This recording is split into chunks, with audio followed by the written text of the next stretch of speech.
Two. Hey, ladies and gentlemen, welcome to the MuseCast. We're at episode 66. This is this fun episode. We've got two guests.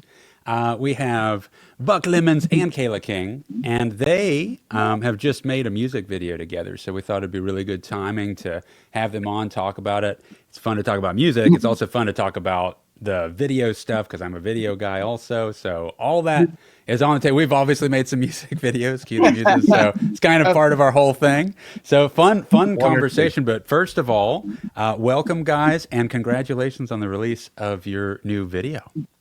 Thanks. And song, obviously. And I think it's super cool. I love the throwback. Guys, if you haven't seen it, you'll have to check it out. We'll put the link in the description. But to me, it has super like 90s throwback vibes all through it. We used a 93 camcorder, so it worked. It was a Handycam from 93? Is that what it was? Okay. How did that decision come about? Was that like, did you already know that you wanted that, Buck, or was that your idea, Kayla? Yeah, that was from like the very beginning. Like when we were talking about, I was like, I wanted to look like a '90s, hip hop video. Yeah. And then when she said she had that fucking camcorder, it was just like, oh hell yes. Oh, so that was your camcorder. Awesome. Yeah. Oh, cool. So what did it actually record onto? Was it mini DV tape or? So through the camcorder, it's a little mini 8-track. So it's like a mini VHS, and then you have to convert it digitally. So we also filmed on regular Sony camera. I think it's a Sony. It's Tyler's camera. But editing it together was a lot of fun. So that's awesome. And you mentioned that there was another camera in it. So it was like Tyler, you directed it, and then you had a DP, a director of photography, filming it. Yes. I was the director. I had a director of photography for it, so the camera guy, and we actually used 4 cameras. 4 different. Oh, cool.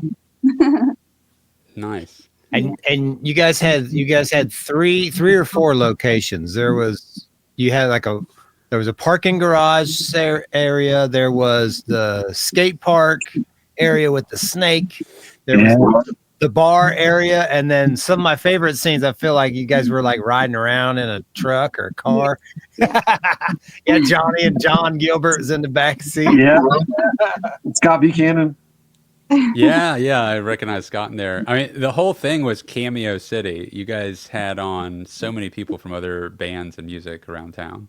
Yeah, those guys are just like my friends and stuff, and most of them were in bands, and they're awesome musicians and badass people. So it was just like, please be in the video. And that was my buddy Tyler's like monster truck that like we were riding around in, man. That like I don't think you could quite tell from the shot, but like that thing doesn't have any doors on it. Like, dude, I feel like such a pimp driving around in that truck with him, man. It's like super lifted. I mean, there's pictures of it in the background in some shots, Yeah. Okay. Sure. But, sure. Put your foot up on like the door and just like creeping on the street. That's awesome, man. So I wanted to be in the video, and it didn't work out for me. I wanted you to be in the video too.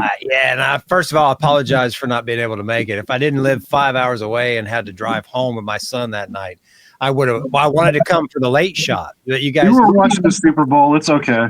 No, absolutely not. Was this on Super Bowl? You guys filmed it on the Super Bowl day? We did. Did you realize that when you planned the shoot? I did, because one person cared about it, so we shot him early. Oh, perfect. That's funny how few people cared about it. It was awesome. Yeah, that's great. I didn't even know who was playing until the night before. I didn't even know who was playing the day of. I still don't know who played, but tell us how it went, guys. Because Buck, since I was almost in it, you had sent me a link to a group. You guys had like a Facebook group event for the video shoot, and you had a schedule, and there was set times with certain people at set times and all that. Did you guys were you able to stay on schedule? Did it go off the rails? Tell us about it. I can take this one. Yeah, go. The cat herder right here herself. Yeah, so being a filmmaker, you gotta have all kinds of organizing, and I want to say we had 23 people on set total by the end of it, and so that was 23 people I had to organize. Herding cats, right? Yeah. Honestly, the smaller the crew, the more you have time to like actually work with the people on set, which is really cool. But I want to say we finished 2 hours ahead of time, so we had like a way longer lunchtime. So it was pretty awesome. Wow. And then we finished like Nice. we got to shoot so much. We had so much coverage, and a lot to play with. It was like overwhelming picking out all the things. But yeah, everybody killed it. Like the majority have never been in front of a camera before like that, and yeah, it was just a lot of fun. Did you already know what outfits people were bringing, or you told them to dress a certain way, or I mean? I always tell people not to wear logos. Yeah, yeah, Sure. sure.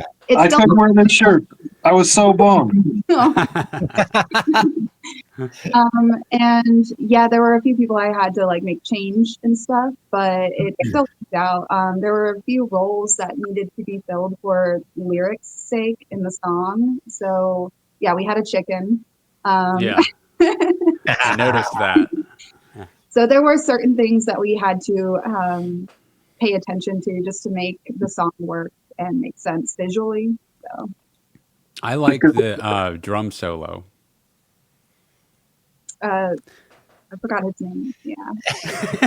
It's just like it's on a snare. Alondre. It's like, That was Alondre. That was Alondre. Alondre Jefferson. Yeah. I like that. He's such a nice guy. I love Alondre. He was sweet. He only had like 20 minutes to work with us basically. So Oh wow. we were trying to do a quick set design of having like empty solo cups around, but we didn't have any cups to throw down yet. So I had my set person run for cups, and he's like, I have to leave in like 20 minutes. Like shit. Yeah. So how much help did you have? So it was you, and then you had a director of photography, and then you had an assistant. And then I had my personal assistant. Yeah. Cool. Just so I could go crazy. Yeah. Did you feel stressed about it? Not really. I'm Right. used to controlling a set, and especially if I'm the one to kind of organize it, I already know how it should be. I'm a planner, so That's a great skill to have. yeah, it was my first time working with that assistant too, so it was kind of like an opportunity for her to learn from the set too. So it was really cool seeing her just kind of like jump to action and like be an awesome assistant. It's Megan Cunningham, by the way. She did great too. She did great. Was she in it? Did she jump in to a Yeah, shot? I think every one of us except for Tyler managed to get in it. Although Tyler says nice at the very, very end, so he always kind of has like a vocal Okay. in it. But yeah. Great. That's awesome. And Buck, you went with, I mean, I didn't know that you had I honestly wasn't familiar with Buck Banzai and the rap.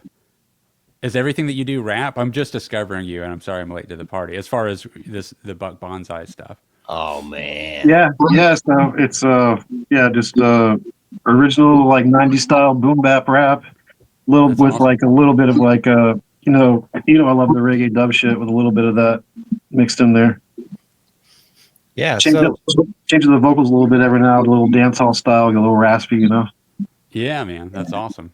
And Buck, your live shows, fun. I remember Kurt and I came and saw you at the movie place in Railroad Square.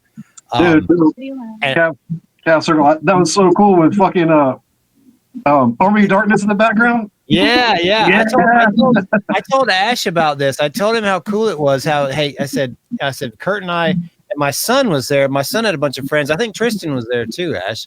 Oh, okay. And Buck sat up, and it was like a little movie theater in this place, right?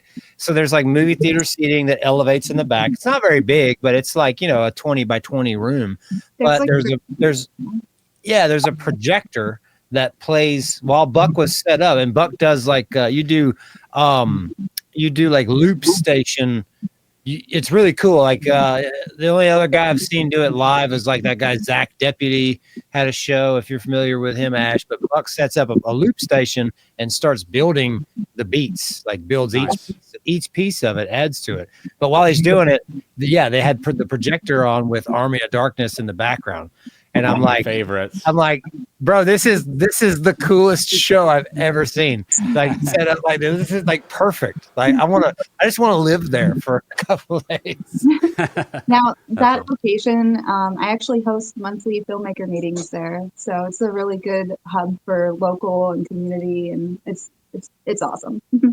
That sounds cool. Yeah, you mentioned that. I met Kayla over at the Sale reunion. I didn't go to Sale, but my wife did, and so I was there. And I knew tons of people that went to Sale.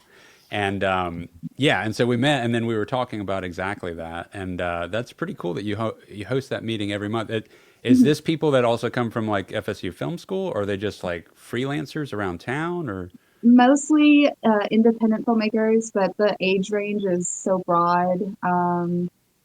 It's kind of hard to bring in students because they're already so consumed by school. And but we have had like students before, but then those are the ones that kind of disappear eventually. So, but we do have like a really awesome, like regular community to like really bring people in if they're serious about it. So it's pretty cool because I also host a 48-hour film festival twice a year, and watching everybody get hyped for it for like half of a year and doing something with all this, everything that we actually talk about, we actually managed to do. So. That's pretty awesome. You're elevating over there, Banzai. And as far as a 48-hour film festival, like how long in advance do you, like when you give them a subject and they have 48 hours to execute it? Ooh, is that the idea? I could go on forever. Basically, there's like a theme that I give them. The last one was trailers. So they had to make a trailer from 3 to 5 minutes long. And an hour before kickoff, they get to pull a genre out of a popcorn bucket, and then like all the team starts getting like ideas and stuff, but they can't actually start filming until like 7 p.m. And then they have from Friday night at 7 to Sunday night at 7 to finish a film. So, and that's writing it, editing it, everything. And how big is a team of people? Like, do they go into little teams? The smallest is one person, and probably the biggest would be close to 20. Whoa. Wow. Okay, so you might have one person making their own thing, and you might have another team of 20 people making something? Wow. Yeah, it's pretty wild, though, because I actually provide 2 weekends to participate. You could do both if you want. So a lot of times teams will like mix up the leads and stuff. And it really shows how they work. Yeah. It's really cool. Do you guys have a YouTube channel where all these end up going? Yeah, we do have a Tallahassee Filmmaker Meeting YouTube channel. We're on Reddit, and we have an Instagram. And then okay, I need all that information to put into the description. Yeah, that's cool. But the biggest place is probably Facebook's group. That's where we let people like post all the new stuff, and if they're looking for people's help, it's the best way to do a quick outreach. So that's awesome. That sounds super cool. Well, geez, that's a lot to organize. Yeah, I love it. That's great. That's phenomenal. I bet it's super fun. The idea of just going in blind, right? Like, we're going to do a trailer, but we're not going to know what genre we're doing until you said like an hour before, and they draw from the hat. I love that pressure under fire style of artistic, creativity. That's right up my alley. I'm not a filmmaker. That guy over there, he's the filmmaker. I'm just like the helpful, creative idea type of guy. But that's like right in my wheelhouse. I love that. It would be so blast. Cool. Sounds like a mega fun thing to do. And I don't get to participate because I have to judge everything. So I'm stuck just doing the countdown while everybody's having a blast. Well, how did is your main thing photography? I mean, that's my LLC. Everything is kind of like branded with it. So. Okay. And then how did you get into doing stuff with video? I was taking photos on a film set. Oh, okay. Yeah. Awesome. And then I was ended up this doing some of the makeup for them because it was like a zombie like genre. And right? Dick, I forgot to mention. She said that she knows how to do makeup like that. So Oh you might wow! have somebody Yeah, that she can does. help. Oh Yeah. wow! Kayla, I have to ask a question because I've been trying to get Ash to watch this movie for about 3 years. I keep forgetting. Have you seen the film One Cut of the Dead? oh my God, yes. Okay, don't say nothing. Don't say nothing. I never Just Send me the watch damn it. link, and that way I'll actually remember to watch it. Send me the link. One Cut of the Dead is like the best I really thing just watched ever. this like 2 months ago again. Like it's so good. Oh, I need to watch it again. I haven't seen it since Amber and I watched it together a couple years ago, and I was like, I heard watch this and don't research anything about it. Don't read a review, don't nothing. Just watch it. And I watched it and I was like, Ash has got to see this. I wish Who Ash has was it? watching it What, with me. what streaming? I is it on? watched it. I don't remember which one, but I'll find out. City Video Lounge. Oh, that would be a killer place. That'd be like, because it's you're not going to get any like, oh, this was really beautifully 4K shot with this, you're not going to get any of that. It's not Right. like that, but that's like the perfect setting. It's so clever. It's so clever. And honestly, it inspired the next 48-hour film festival. So No, wow, look at that. You brought up the thing that inspired that. That's crazy. And it's funny that we talked about Army of Darkness because that was one of my reference points was the Evil Dead series when we were filming Cue the Muses, our sci-fi comedy show that's our band album that we present in the show. And when it came to the shot styles and stuff like that, I just kept referencing that series because I just love the way that that's done. And I love the exaggerated campiness of everything. yeah. Like that whole vibe. Because me and Dick aren't really actors, but so it's like playing into a campy, like we can do that. That's just like, there's not even. I can be dramatic. Yeah. But like to sustain it to the silly. point of a tear, I don't know, Like, You said I can't act, but I can be silly and stupid. yeah, I can be silly and stupid. That's very easy. capable. Buck, as far as, filming on the day of, what'd you have to do to prepare mentally? Did you feel like you executed everything you wanted to? Did you get? Yeah, I mean, like that's kind of like with the kind of the approach that we did and like what we kind of decided on doing was like everything felt pretty authentic, and that's kind of what I wanted to do. And I really wanted a shot of me skating, and I had to be like, "Taylor, please put a shot of me skating in there." And but I mean, other than that, I mean, it's just like pretending to like do a performance, basically. Yeah. How many takes did you do?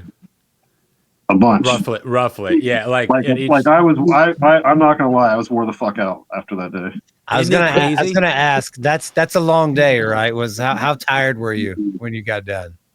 Yeah, it was like one of those things, like trying to like put like every like piece of energy into like every take and stuff like that. So like we get done with a take, and I'd be like it was probably like every location probably did it at least 2 to 3 times. So Yeah, we had a lot of A-roll, which is basically filming it all the way through. So. Yeah, that's the way I like to do it. Is just go ahead and film the whole take because you don't necessarily know especially when it's all montaged or peppered throughout. You don't know when you're going to want to bounce back to stuff. The only time I'd film like a section is if it's a specific like story point. Yeah. If you knew for sure. Like for instance, you probably you had dude lay down the drum. I mean, I'm assuming he didn't make him do the whole. What's up? The mop. The mop was a lot of what was filmed on the Bandcam were intentional for inserts. So Okay. Nice. Yeah, people don't realize if they haven't participated being in a music video as the performer that it's straight up. It's like when you perform a show, you usually if it's a longer set, right? Like you're not going to perform all out energy wise every single song. But when you're doing takes for a music video, No. I don't know. Dick rocks that way too. If you've ever seen that guy fucking on stage. I don't know. I don't know what Ash is talking about there, but 45. Let's put it this way. I think you're talking to two performers that feel the exact opposite. Here's what I would say is what you can do for a music video is not necessarily what you can do for a live performance energy-wise, because you actually have to execute playing. Right. Yeah. So that in itself is going to inhibit how much energy you can throw into jumps and moving all over the place. You can try to do that to an extent, but you're going to miss parts if you... Unless you don't care about screwing up in the live set and you just jump around and do dumb stuff anyway, because that's what team I'm on. Okay. but no, like you have to, if you're shooting a music video all day, what I learned really quick was that, oh man, I'm putting 1,000% into take one, and then I'm putting 1,000% into take two, and then take 3, 4, 5, 6, 20, 30, 40, right? And then still, I am not going to not do this. And then it was that night, from the first music video that we did with the Giants, I did a lot of jumps, and our set was on concrete floor in a warehouse building. And I was wearing Chuck Taylor's old, wore in, my favorite busted up pair of Chuck Taylors that was basically worn to nothing under my feet. And my feet were swollen and aching when I took those things off that night. And I had to get up the next morning early and go shoot martial arts. Right. Yeah, that was just the first day. Oh, it was so bad. But that's the fun part. It's like, okay, that's when you really realize that if you want to try to make something great, start putting that effort in there. You can't stop. You can't say, oh, my feet hurt, I can't finish this. But that's also being naive and not understanding that maybe the shoes aren't, maybe you should wear comfortable shoes because it's not that important to have your favorite old pair of busted up junk. I don't know. They looked pretty good. I think so too. I was about to say, that's something I'd recognize, man. I'd be like, damn, look at those Converse. Yeah, I liked the Chucks, so I would say you do have to wear them. Yeah. Okay, I'll always wear them. But so you guys wrapped up the video. This was a one day shoot, one and done on Super Bowl Sunday for a total of 8 hours, but we shot from 9 to 9. So awesome, that's excellent. Yeah, I'm impressed. I'm thoroughly impressed in my limited experience that you got done. Did you guys have a wrap party at the end of it? You finished up at the bar? It was fun, yeah. I grabbed a half barrel of hazy IPA from work, and we were sipping on that the whole time. Awesome, yeah. And you 8%. You work at the local brewery in town, right? Yeah, man. I brew every drop of beer that comes out of that place. So awesome. That's so awesome. Every time I'm back up in the Panhandle, I get some of it. I'm an IPA guy. I know Ash doesn't drink anymore, but it's good stuff. Yeah, I quit drinking. It wasn't even really planned. It just kind of gradually happened, and then now I haven't had a drink for I guess I'm almost at 3 years now. Wow. It's weird when you get this far from it. It's it makes it challenging to just have a drink. But you didn't have a problem. You didn't have a problem. Yeah. No. It was I would say that I didn't, but I didn't, but maybe I did. In that it was too controlled. I would not get drunk, but I would drink every night, right? Part of my ritual would be to have a drink while I was cooking. That's kind of me. Yeah. I'm a whiskey doer, so I like to pour a drink and have one every day, and it's nice. I did that for years, and it was vodka in particular was my drink, and so I'd have a couple of shots every night, and some nights it would be a few shots, right? But mostly it's so spread out, I would rarely get drunk. It was just to get a buzz, have a little energy, social, it was fun, and I liked cooking while I had a drink. Really liked it. So I did it for years. And then I think that's what fucked up my stomach. Because then I went through this long period of years that's been trying other diets and stuff to heal my stomach in different ways, from intermittent fasting to carnivore diet and all that. I won't go down the rabbit hole, but the point is that I think that's what did it. And and then when I came back to alcohol, like I switched to beer. I was thinking like, this is a little bit lighter on the tummy. And then I had a kid, and then I needed to be available at night for a while. Yeah. What kind of working at night? What kind of beer were you drinking when you switched? Just Heineken's. I like light beers. Yeah. Really Beck's was my favorite. I like a light German beer. And Buck's that's wuss beer. It's like, I used to like Don de Deux and Le Fin de Monde and all the 8-9% beers. Yeah. I think is Le Fin de Monde is the thing with the flying boat on it or something. Yeah, and Don de Deux. Yeah. Maudit. I know that stuff. I would prefer to drink something that has a higher alcohol content when it comes to beer, because I don't like drinking a lot of beer. I'm not a fan. If I drink, I want to drink like 2 beers, like 2 like 7% beers or something. And instead of, because I have friends who'll drink like a whole 12-pack.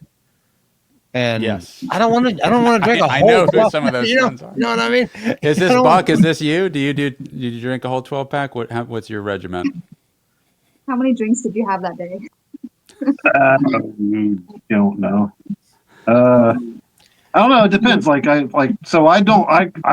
pretty much stay away from liquor because I recognize that like I have a problem like hitting the off button with that.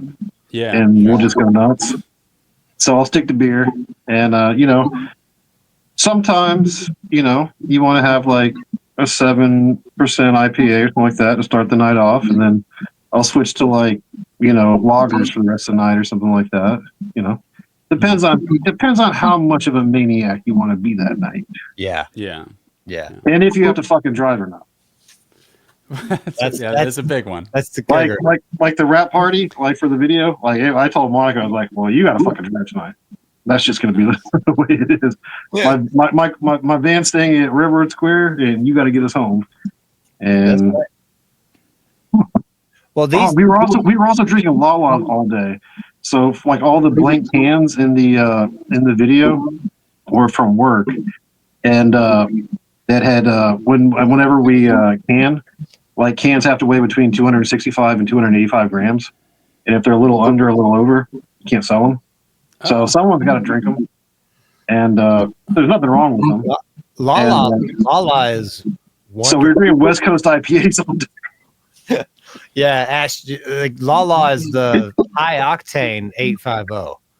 If I had to say, like, if 850 is, that's not a bad way to put it. Yeah, 850 is like high lie. I think 850 is like 6.5 or 7%. I think Lala is like 8 or 9. No, it's a little over 7, but I mean, over 7, but it's a high octane 850. Yeah, those are good. We needed props for the video, so we just had to drink them. And it sounds like a mission. And so you have the luxury, like when they're not within the specified weight, they just say, "Well, who wants this case of Lala?" Because they can't put it on the shelf. Well, that's like one of the little perks of being in production. Like front end gets tips, but like we get beers. Hell yeah.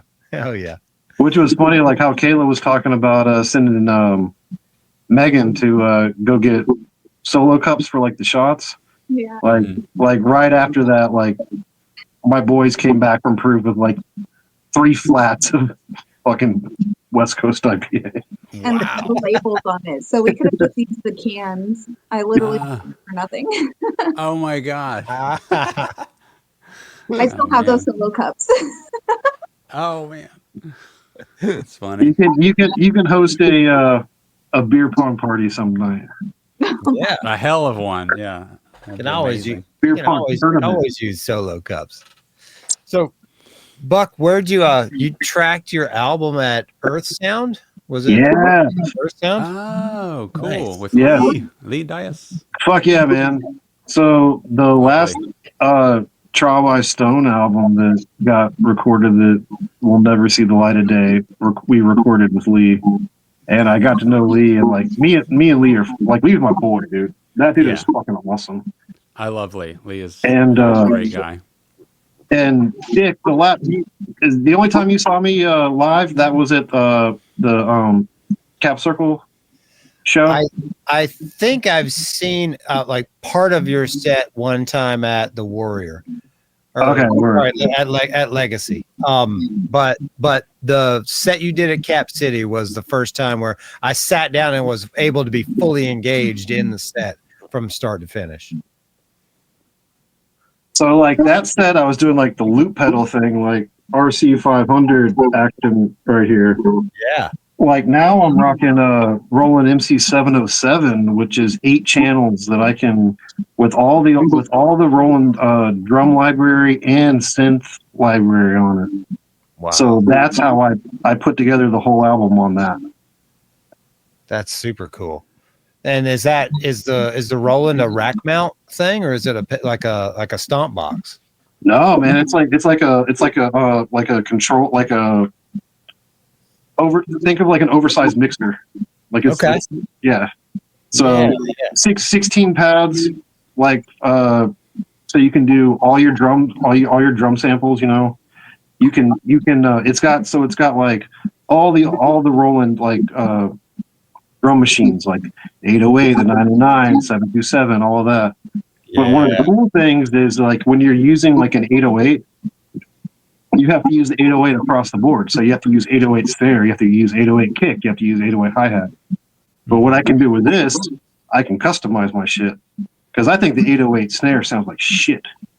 So I fucking rock, like, on this track, I'm rocking an 808 kick, but a 727 snare, 2 hi-hats, 808 hi-hat, 727 hi-hat, like, and you can really just plug and play in with different sounds and creating your own setup. And you can tailor it for each song. Can you save it and say like, okay, the first 2 songs in the set, I'm going to use this specific setup kit, and then you just hit a button that programs to the next, and you can go through and change it, right? Program every single song, like already preset. Wow. So when I'm playing, you know, Stinkeye, like that's gonna be an 808 kick. When I'm playing Jellyfish, that's gonna be a 727 kick. You know, it's like, and it's already pre-set up. You know, like you got to be able to play that. Actually play that shit. You know. Yeah. It's kind of like for people who might be watching or listening, like kind of walk through the setup when you create a song. Like kind of tell us how you build it. You start with a piece and then you layer on more and more. Okay, right on. So the cool thing about that 707 is that it has a drum library and it has instrumentation library. And so I'm rocking my microKORG is straight MIDI controller. Okay. So typically, I got 8 tracks. So typically what I try to do, unless I think of something that I think is particularly cool for a certain thing, like 4 drum tracks and 4 instrumentation tracks, which is different. I'm going to give myself a little pat on the back on this from anything I've ever seen with anybody using this, because everybody uses like basically like 1 channel for their drum tracks. So it's like your drums are either dropping in or they're dropping out. Versus, hey, I can pull a fucking hi-hat in, I can pull the snare out, like, you know. So like typically, like I'll start with like a drum beat, man. Dude, I fucking like brush my teeth to fucking like a beat, man. I walk to like a beat. Like I'm always thinking about fucking beats, man. Whether it's like reggae rockers beats, like, or to like your fucking like boom bap. You know, so like I'm always just like thinking of stuff and like and I love like where kind of like the boom bap and like the dance hall kind of like comes together a little bit, you know. Yeah. So I'll be at work like 12 hours and be like, I can't wait to get to the shed to fucking try to mess with this beat that's been driving me fucking crazy all day, you know. That's really cool. Like, so where your job, and I know this experience that I think that you have is where your job, you're able to perform the tasks that you do at work, and your brain isn't tied up in a lot of it. You have to think at work, obviously, but you're able to let your mind focus on things that are like creative things like that. Like you're constantly thinking about beats, constantly thinking about ideas and innovating your craft while you're, at your day job. Right?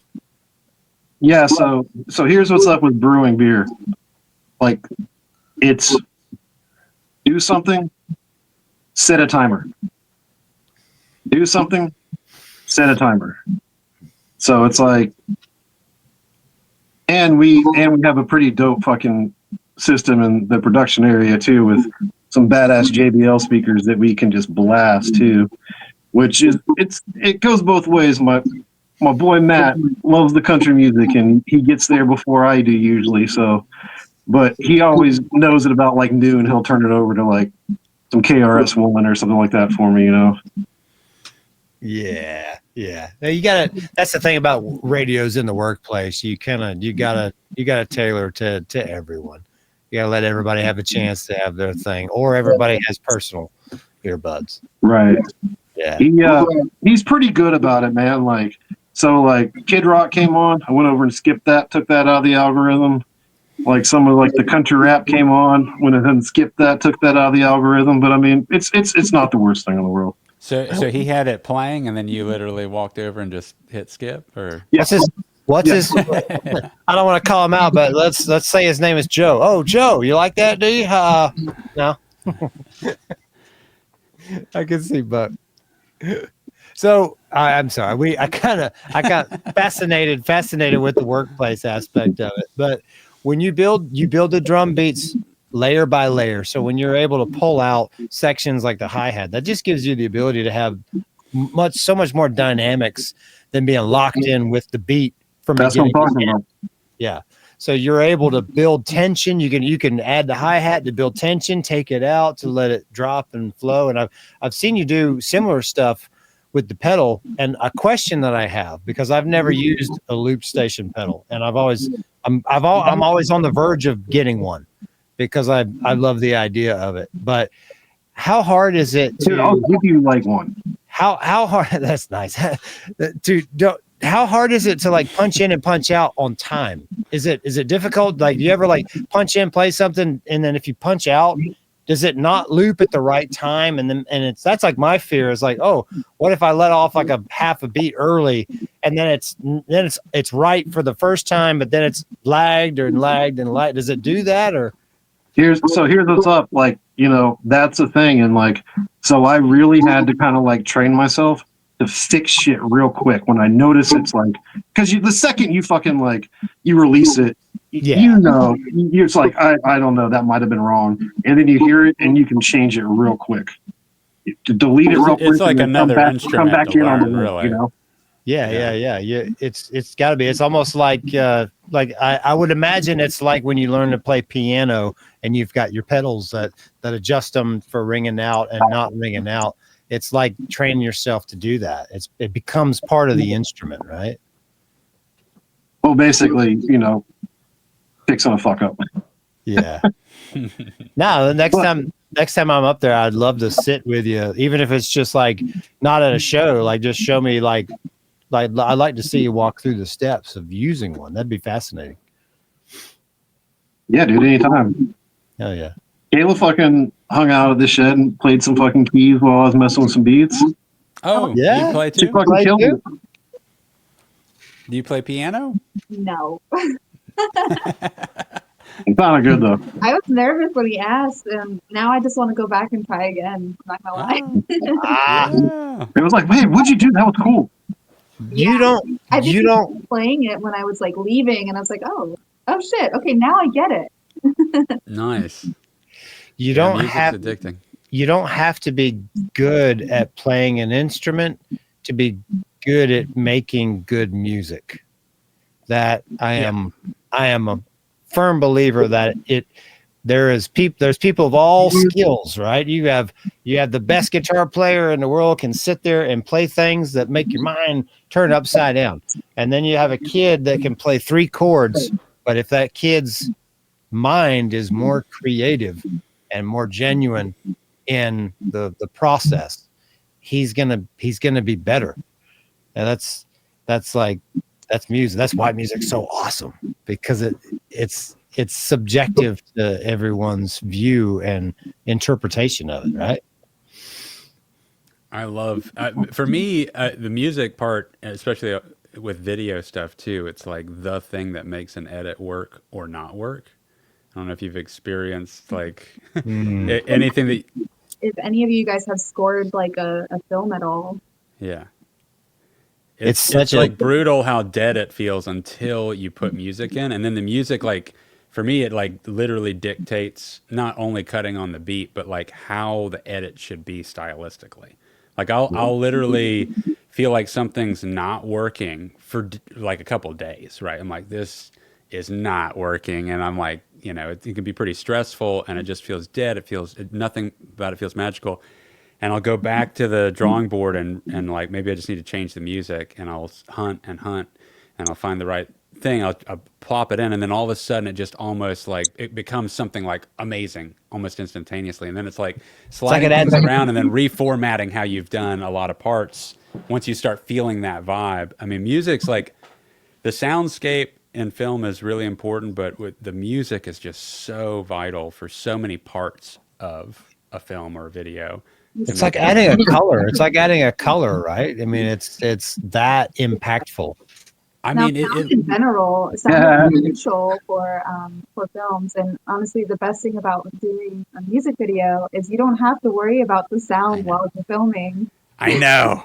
It's all timing. Yes. But yeah. There's no quiet on set. Quiet on set. There is. There's a little bit of that. 3 people in a room. There's definitely a quiet on set. Yeah.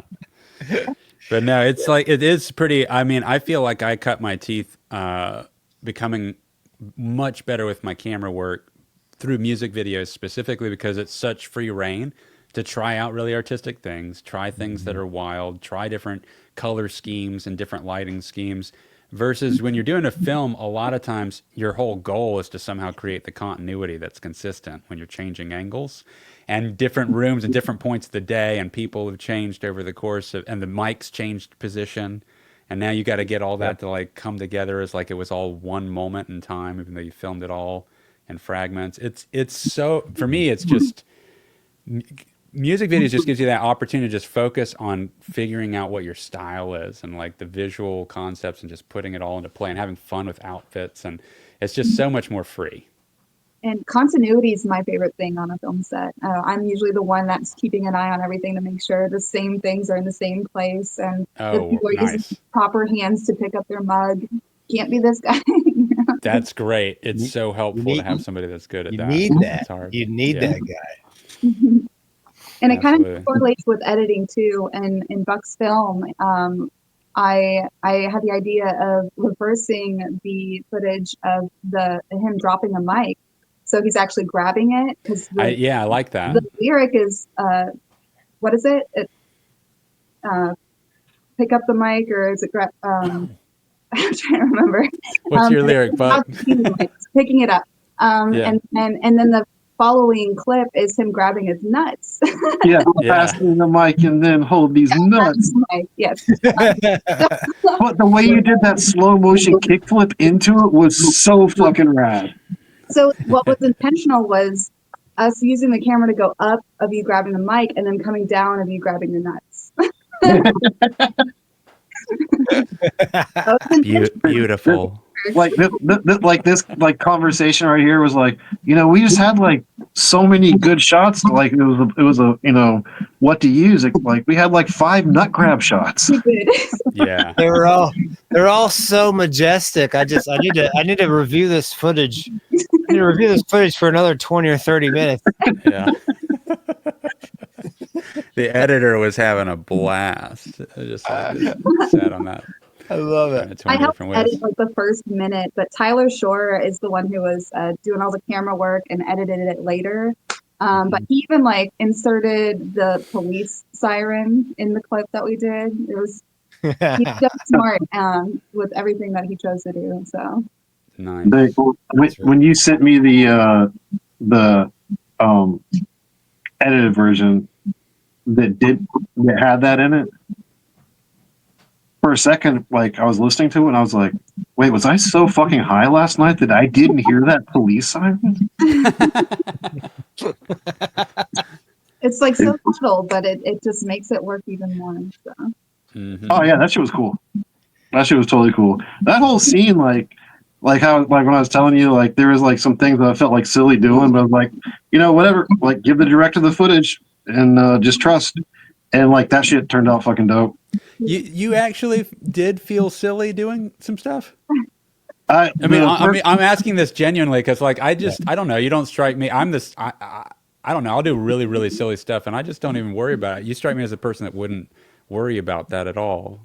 In life, yes, I don't give a shit. But like, there was so she was like, "Yo, fucking grab that fur coat and use that shit." And I was like, "Are you sure?" Really? You were self-conscious about that? And like that shit turned out fucking cool, Of course it did. Obviously, was legit. But like, no question. But at least I was smart enough to fucking listen to her, Absolutely. No, it's great. I was surprised that you'd have any apprehension to do anything that was zany or silly or. Oh no, I'll make a complete fool out of myself, like me too. in a heartbeat. I don't know. I guess it's just kind of like maybe I was a little self-conscious with like, I'm like a fucking like white dude trying to make a rap video, like trying. I don't know. Did that run through your head? Was that not trying too hard? You know what I mean? Yeah. So I'm saying like fucking. Yeah. I know. But the thing is, like, I fucking wear that shit out, so it's like, what the fuck are you in your head about? Yeah, exactly. You're not being at no point during any part of your video did I feel like I was seeing a disingenuous version of Buck who I don't know. Like okay, cool. all of it. I was like, this is not in a bad way, but this is exactly what I expected for the Banzai video. Like this is like I don't mean that in any way but a good way. That's like perfect. It's great. It's like it's you, man. It's so cool. And now I bet you wouldn't have that self-conscious thing or that questioning that you're talking about, I don't think that's going to happen in your next video at all, right? Like now that you've got to see the result. No, I already told Kayla she has complete creative control over the next video. Awesome. Tell me what to do and I'll fucking do it. Yeah. Great. Kayla, don't take too much advantage of that. I'm not farting on a snare drum though. Yeah. You say that now, buddy, but we'll see. Say that now. We'll get 6 or 8 laws in you. Yeah, but how cool is it to have a music video? I mean, isn't it like, I don't know, I think that it's pretty magical to have, like, 10 years from now, watching that, there's so much to grab from it, that moment in time. Yeah. And it's exactly like what I needed to kind of like restart my music endeavor. The album is going to drop like next month at some time. Like I'm booking shows, I'm booking like festival gigs and shit like that. Like awesome. Yeah. That's great.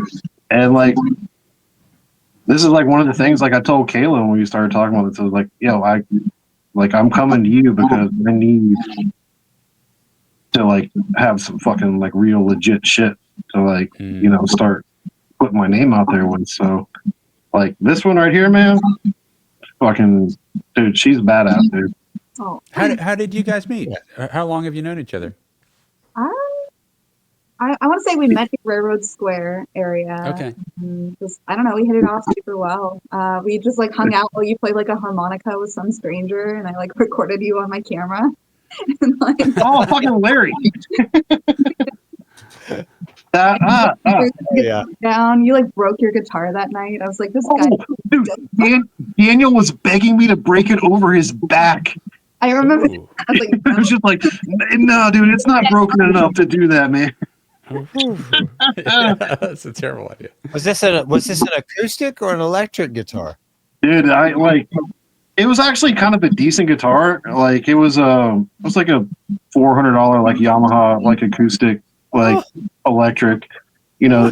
And I did a fucking set for First Friday at the Rose Room, which fucking hell, that sucks that those guys weren't able to stay in business.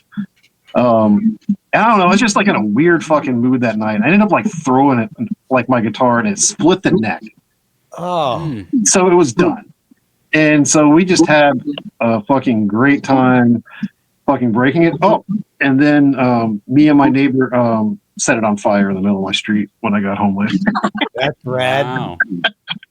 That's what you need the video of. I was just going to ask, did you video didn't that? think about fucking taking the fucking tuning machines off the fucking head before I threw it away. Dude, how dumb was that? Should have salvaged some of it. That's what I'm saying. Like at least the tuning machines. Yeah. That's rough. Sacrifice it. Well, you sacrificed it to the music gods that night. That's what it sounds like. Does the clip still exist of the harmonica with the stranger? I do have it. Actually, I mean, that should be in the next music video somewhere to close it out or start it off or something. I wasn't playing harmonica. I was playing that broken guitar. You were singing. Yeah, you were singing, and then that random dude had the harmonica. Oh, So- that sounds really cool. That was, Gilbert plays the hell out of a harmonica. It wasn't John, was it? No.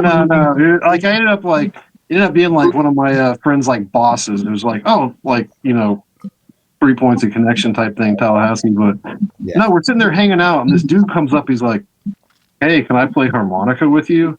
And you know how that always goes. It's always like, "Yeah, this is gonna be fucking terrible." Sure, man. Like, go ahead. And then he busts out like a tackle box full of fucking harmonicas, like for different keys and shit. Oh my god, that sounds amazing. So when film wise, when tackle box full of harmonicas by a guy that walks up. When the guy, if you with the guys don't harmonica- use that, I'm stealing it. I'm going to put that in something. That sounds amazing. when whoever's should playing a recreate that. harmonica, when whoever's playing a harmonica has several harmonicas in like a kit, they're legit because that's what it takes. Each harmonica is a different key. So a harp player is gonna say, okay, what key we in? He's gonna listen to you play. He's gonna grab one. No, he's gonna grab the right one, and then he's gonna shred it up. That's the extent of my knowledge with the harmonica. My experience was the same. That's awesome. Put that in the video. I'll send you a $10 advance on the next music video because I want to see that. Nice, taking a fundraiser for it. But no, that sounds pretty fucking cool as a clip. But just recreating a shot of a shot of a tackle box opening up with all the harmonicas in it. I love that concept. That just sounds so.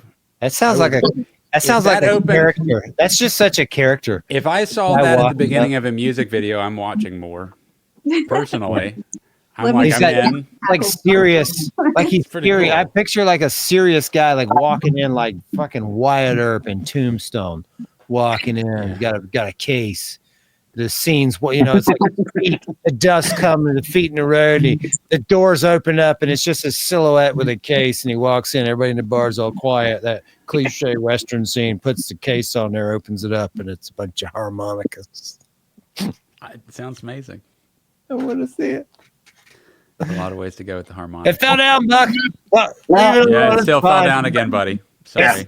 I'm gonna put my see through your illusion. Trademark material. It's going to be blurred out anyways. What? Yes. I was trying to tell Buck about a specific Ninja Turtle movie that was animated that came out probably about 10 years ago now that had all the different styles of animated Ninja Turtles in it in one movie. I don't remember the name. I'm going to look it up. He's not interested in it, but I'm going to convince him to watch it. Did you see it, Dick? Have you seen this movie? I don't think so. Dude, it's really good. It's like I can't. I'm going to find this. It's got all different styles of animation. And they all like are having to work together, and it's funny. It's good. There's the serious ones and the goofball ones that we grew up watching as kids, and it's got film noir ones. if you watch one cut of The Dead, I'll watch this. Make this. I'm into it. Ragamuffin. And I thought of that Ninja while I was Turtles saying show that. you're talking about. Okay. No, I love the Ninja Turtles. Ever since the last Ronin comic made me cry, and Netflix is doing a Last Ronin.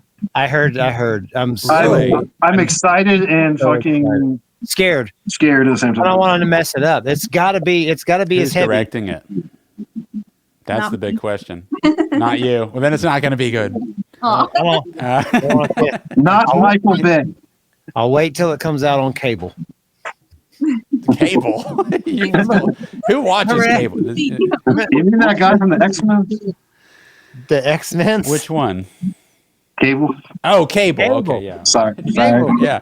Josh Brolin played him in the Deadpool movie. He was in the X-Force. Cable was X-Force. Yeah. X-Force. It wasn't X Factor? X Factor was a different one. X Factor was another one with, I think that was the one that had Cyclops' brother Havoc. Maybe. Okay. I'm already bored. I'm not as well versed. Yeah.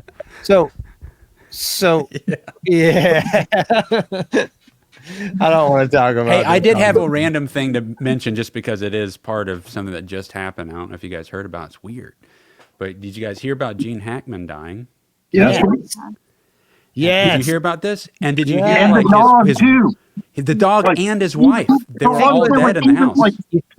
You think it was a gas leak or something? So in his house? the latest thing that just came out a couple hours ago, that's recent. There were scattered pills in the bathroom where his wife died. In the closet of the bathroom was the dog, and I think in the bedroom, or no, the mud house was where Gene Hackman died. And there weren't pills there necessarily. Yeah, this is all in New Mexico. What's a mud house? I don't know. I know read what it a right mud before we got room- online. I know what a mud room is. A mud room is the foyer where you walk in when it's raining and you get. Maybe That's that's what what it I'm is. doing right now. It's a mud. I'm sitting in a mud room. Yeah. It's where you. He take was your in a food mud and- hut. It's a mud hut. Gene Hack, 95 years old, out back in the mud house. I don't know, but That's awful, that's though. pretty wild. So apparently there's no obvious sign of a carbon monoxide leak, which is where everyone's head would kind of go in that situation. Yeah. So now it's getting weird. So here's my theory until No, something so- happened. Either he died and she was depressed and committed suicide with pills and then dropped the pills and the dog ate him and then went in the closet and died, or she Or like killed him homeless. and then killed herself and the same thing happened that I just said for the end. I my first one. But I thought the same thing. Did you? Okay. Yeah. We'll find out if we'll find out if we're accurate. I don't know. But okay. I like Gene Hackman. Hackman. As an actor. I love his performances. His movies were great. He was one of my dad's favorites. The man's 95 years old and his wife is 65. 63. Yeah. Okay. She's 63. Yeah. 63 is young enough. You can still reinvent yourself and have a life at 63. Yeah. Yeah. So that's why she killed him to get the money. No, she didn't, because then she killed herself. That's what I'm saying. I don't know. I don't think she killed herself because she was so upset that he died. Because that man's 95 years old. She's 63. She is cognitive enough to understand that happens, and she can still find happiness. So you think she killed him? I think this I don't know. day and age really sucks, and I wouldn't put it past anybody to make that Right? decision. It's not like an impossible, and it could have been that maybe he was, the man was a gifted actor. He could have been extremely manipulative. I'm being an asshole right now. I love a lot of Gene Hackman's work. I don't know anything about him personally. I don't This either. is kind of just an interesting exploration of thought to see what ends up happening because it's such fresh news. But I'm just saying maybe the relationship was terrible. Maybe there was a lot of manipulation and, she did end his life and then end hers. And, I don't know. You can take people down a rabbit hole. And 63 is not a spring chicken. Now, I am saying it's young enough, but if it was a terrible life and she felt miserable and, I don't know. I'm talking out my ass completely. I love this kind of conversation. It's kind of fun though, right? Like I just can't see. What do you think, Kayla? What do you think? They actually loved each other, and she didn't want to live life. I know it could have been Romeo and Juliet. It could have totally been Romeo and Juliet. Maybe Romeo and Juliet didn't live long enough for their love to turn into labor. I just had this conversation, and I'm glad you brought it up. I just had this conversation with a friend of mine. Like, never, ever, ever use Romeo and Juliet for anything other than just a cool, fun story about children. This situation right here. Those two kids didn't understand what love was because they didn't love each other long enough for it to turn into labor yet. Love turns into labor. That's why it's called the labor of love. It becomes work. In the beginning, it's easy.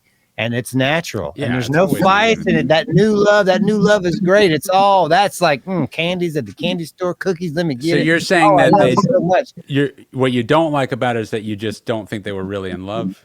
Is that what Romeo? No, I don't think they understood what love was. That's why it's a tragedy. Like I don't feel like they didn't have the opportunity.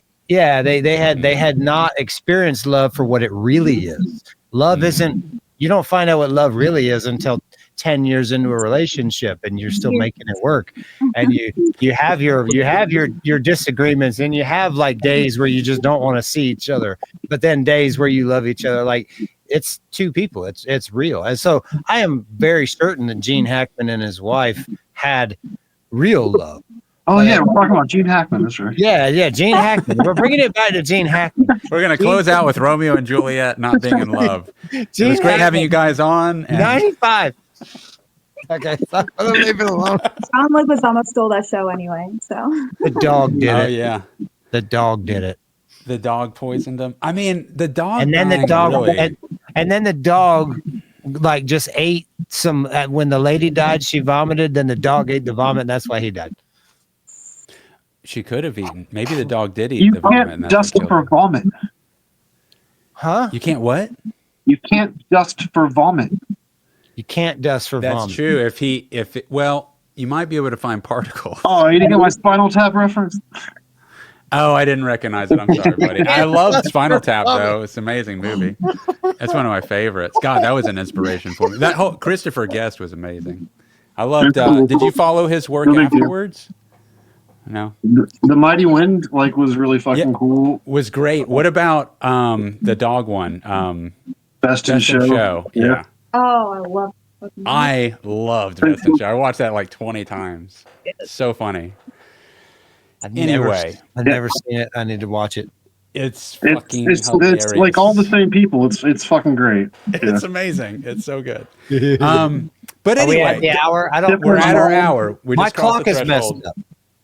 We just crossed the threshold. Guys, congratulations on putting out an awesome music video, new song, new album. When does the album drop? You said a month from now. What's the date? I haven't figured it out yet. We're still we got to tweak the artwork just a little bit, and I'm not trying to be a giant asshole to the person doing it, but kind of like, yo, dude, can we get this done? And getting this video for the first single to start promoting the album was priority number one, and I think we did a pretty good job, Kayla. Yeah. I think you guys did knocked it out of the park. Great job. Wasn't the goal March 1st? Wasn't that what you had initially planned? That's coming up soon. Yeah, that's Monday. Yeah, that's not going to happen. It was a week early. Oh yeah. Oh yeah, the video. When you were like, oh yeah, your album's gonna be your not album, fucking your video's gonna be done. I was like, wait, what? Yeah. Awesome. Like people were hitting me up. I'm like, yo, dude, man, there's so much footage to go through. Like, it's gonna take a second. And then you were like, yeah, your video's done. Yeah, I think it took only a week. That's amazing. That's great. Well, very cool. Well, I gotta say, I'll have to drop his link too because he's the badass too. Yeah, awesome. Yeah, we'll just give us all the links for everything you want us to share. We'll put it into our description. And yeah, awesome. That's great. It was really fun having you guys on talking about it. It's a fun dynamic and stuff. And so we'll keep posted on whenever your album comes out. We'll make an announcement about that too whenever it comes out. So what do you think about doing an album release party at Cap City? Oh yeah. that'd be the place to do it, right? Yeah. Ninja Turtles 1 in the background. Yeah, let's do it. We gotta have nice. Send me the invites. Give me a month in advance so I can plan it and be up there. I want to come. Wait, weren't you talking about wanting to like play like an acoustic thing at the album release when I do it? Yeah, Kurt and I wanted to set up a show up there. Yeah, you motherfucker, you ain't backing out now. I remember that shit. No. I'll come up there and play some Marty Robbins songs with y'all. Nice. Just rub some funk on it. Yeah. Make it sexy. Nips and tips. Guys, this has been episode 66 of the MuseCast with Buck Banzai and Miss Kayla King. I'm Dick, and that's Ash, and we're out of here. Thank y'all. It's been a great conversation. Check it out. Bye. Bye.